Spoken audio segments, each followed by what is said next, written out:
Sabi ng ating Panginoon, kung ang pagsunod sa kalooban ng Diyos ay katulad lamang sa mga Pariseyo, hindi tayo makakapasok sa kaharian ng Diyos. Anong ibig niya sabihin doon? Ang pagsunod ng mga Pariseyo sa kalooban ng Diyos ay pwede na describe na very minimalist talaga or superficial, no?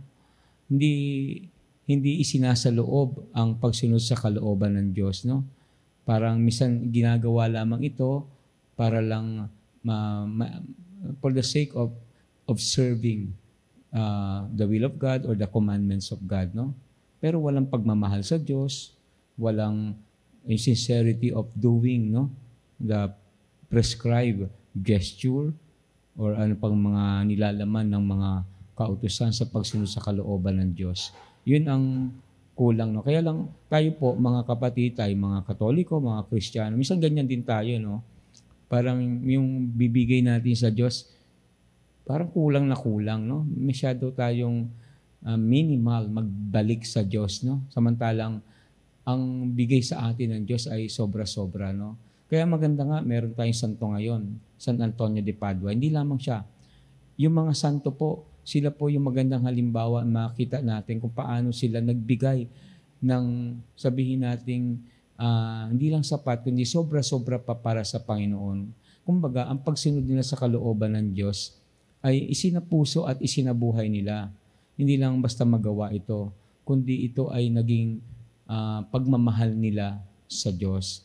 Kaya yung mga santo, nalalaman natin na sila ay santo dahil malinis ang kanilang kalooban sapagkat ang kanilang pagmamahal sa Diyos at pagsunod sa kalooban ng Diyos ay hindi lang yung kapiranggot na ito na nagawa natin. Of course, ng Diyos naman, hindi naman niya sinasabi dapat ganito, no? Pero ang sukatan talaga nun ay yung kagandahang loob ng isang tao, no?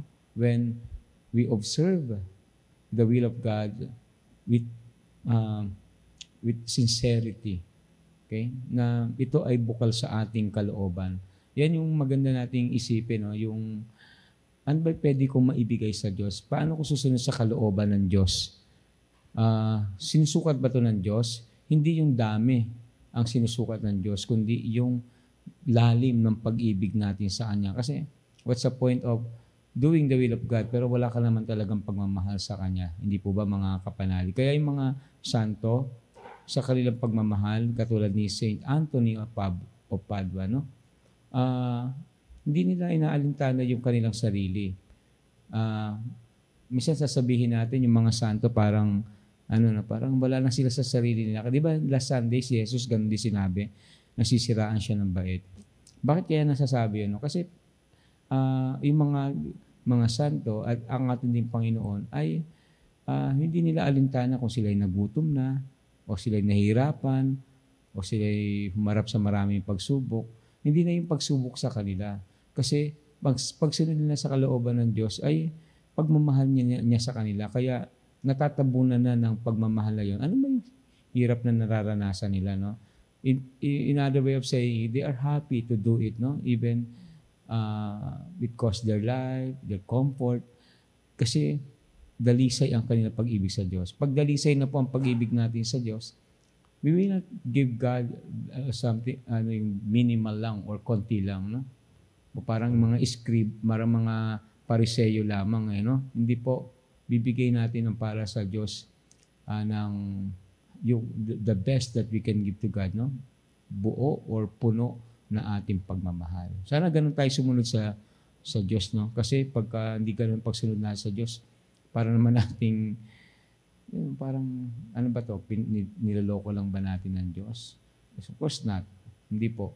Tayo po ay tunay na nagmamahal sa Kanya. Amen.